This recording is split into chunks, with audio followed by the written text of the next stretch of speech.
Hi there, welcome back to my channel. Today we are talking all things Uvisa, aka the U non-immigrant status. If you are new here, my name is Anim Awe. I'm a licensed mental health therapist. I'm also a forensic evaluator for the purpose of immigration cases. And if you don't know what that means, in simple terms, I write mental health evaluations for individuals who are filing a particular status alongside with their attorney. And that can include Uvisa, T visa, hardship, VAVA, violence against women, although that also includes men. And so a lot of these evaluations can support cases. Quick disclaimer, I am not a licensed attorney. This is not legal advice, and I do always recommend that individuals who watch my video and think maybe, I'm actually going through this right now and I want to, reach out to you. I do highly encourage you to reach out to an attorney first to understand your legal rights, understand the legality behind things before reaching out directly to me.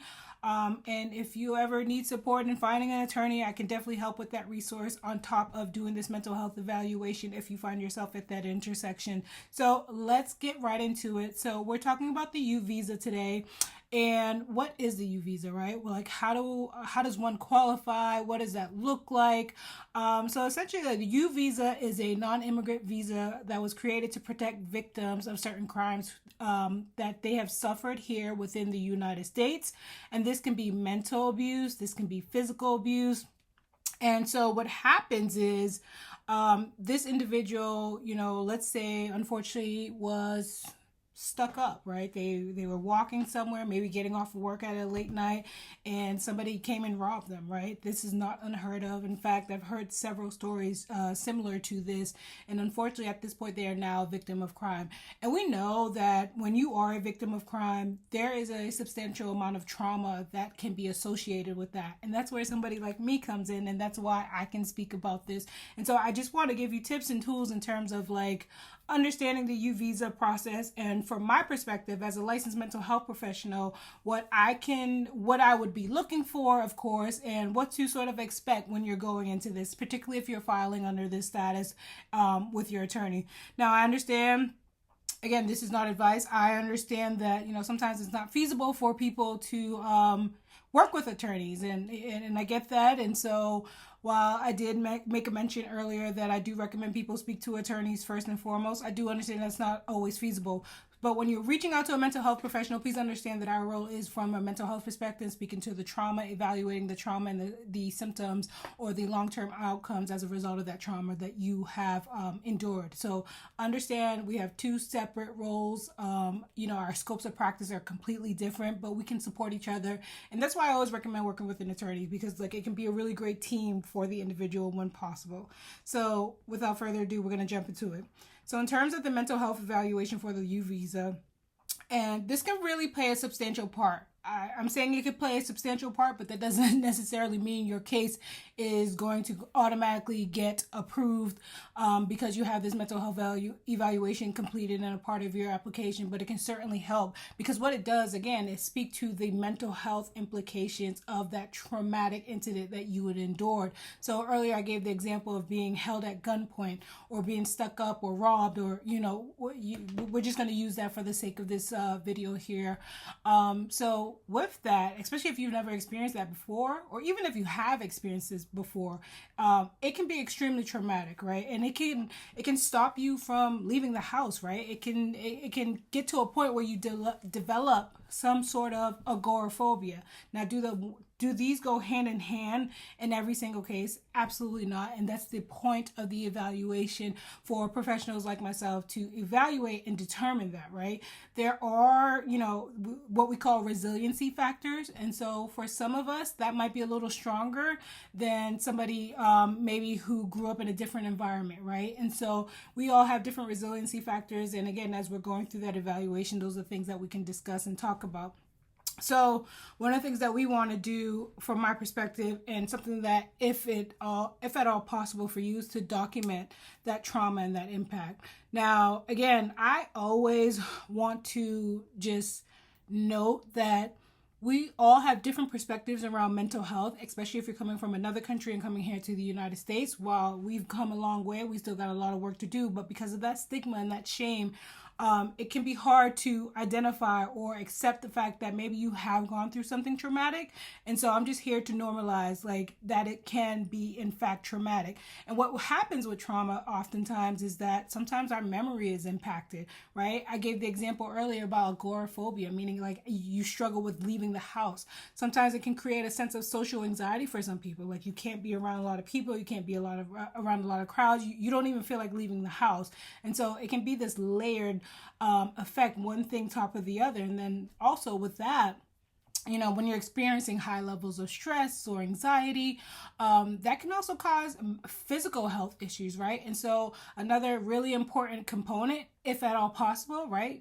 Sometimes health insurance, and there could be all these barriers to accessing healthcare or healthcare professionals, but seeing a primary care physician to document these things is also going to be important for you. So the trauma that you have experienced, make note of like how that's impacting you, right? Are you noticing that, hey, maybe I've been really struggling with getting out of bed each day, or I've been having nightmares every single night. I'm having nightmares about, reenacting the situation that I went through. And so that's really important information for mental health professionals to know as you are going through this process. And so I just also want to, name and call out that it's not always easy to recall, impacts of trauma or long-term consequences of trauma, because one of the things that happens with trauma is that it can impact your memory, right?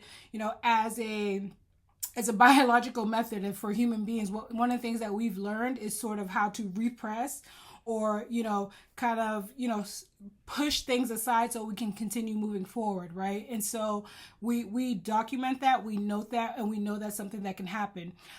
So definitely something that you want to try to do. And also, like, one of the things that could also look like is like a police report, going to the police, documenting it, writing in a journal, maybe perhaps how you're feeling, talking to other people, or maybe like friends and family have like noticed a significant change in you, and they're just like, hey, you seem different. That's really important information and data that can be helpful in, during your mental health evaluation. Also kind of want to talk about in terms of how mental health professionals can help with your Uvisa case. We could also talk about the substantial impacts, long-term impacts, right? What happens if you don't get the care that you need? What happens potentially if, you continue to suffer with these symptoms and not get the support that you need? And so that can look differently case by case, obviously. And so that's part of why we want to kind of continue assessing, in that we have a discussion about what it potentially could look like for you and providing you that psychoeducation, but also mostly importantly that we're documenting what those long-term impacts for people could look like, right? And again, this could cause, with this simple example of agoraphobia, right? Not being able to leave the house can cause financial impacts, right? Financial impacts can cause mental health impacts and ongoing stress. And so it kind of just is like a ripple effect. It's one thing after the next without getting that long-term support. Also, we are looking for clinical findings to support a potential diagnosis that might be present. Again, because of resiliency factors, because of a number of factors, it's not going to always be the case that, after that one particular incident that you have a mental health diagnosis, but that's something that we will continue to explore. And it establishes the effects of the emotional suffering that you've experienced by a victim. Sometimes we can't put it all into words. And again, when we take into consideration different people's approaches or different, beliefs around mental health, we may not have the language per se around what we've experienced. And so working with a professional, kind of naming that experience, and, professionals providing you the tools to even just name it, right? You wouldn't imagine how many people I meet, adults, who can't name their feelings or can't name what they're experiencing because they've never had that language. So putting all that together to kind of support your case. And on top of all of that, I think the most important thing is that it's supporting evidence to support your case, right? At the end of the day, if you've had this traumatic experience happen to you, we don't want to, or at least when you are kind of going down this route of pursuing the Uvisa, we want to make sure that your story is told, right? Your story is told as accurately as possible. And also we get to name and we get to sort of identify the mental health impacts of what you've experienced. So we understand that there can be some inconsistencies in your stories because that's the way trauma works. It can rattle your brain quite literally. It could rewire your brain and hardwire in a way that you don't even recognize yourself. And so as mental health professionals, we understand that, and we know how to work with clients who have experienced that. And also a way to consistently document the trauma and the effects of memory, the effects of how trauma is impacting you as an individual and showing up, or maybe not being able to show up as consistently anymore. And I think overall, this tool, or utilizing this resource as a mental health professional in your case, particularly around Uvisa, is really just to help you identify and normalize, in the sense that what you've experienced was difficult, right? What you experience has real life impacts and consequences, including deterioration of your mental health if you don't get the ongoing support that you need. And also, it's a consistent way of documenting what has happened to you. So if you have any questions about this Uvisa process, particularly as it relates to from the mental health standpoint, feel free to drop the questions below. And as always, if you know somebody that can that needs this information, who can relate to this information, definitely always share. And I will talk to you all next time, and have a great day.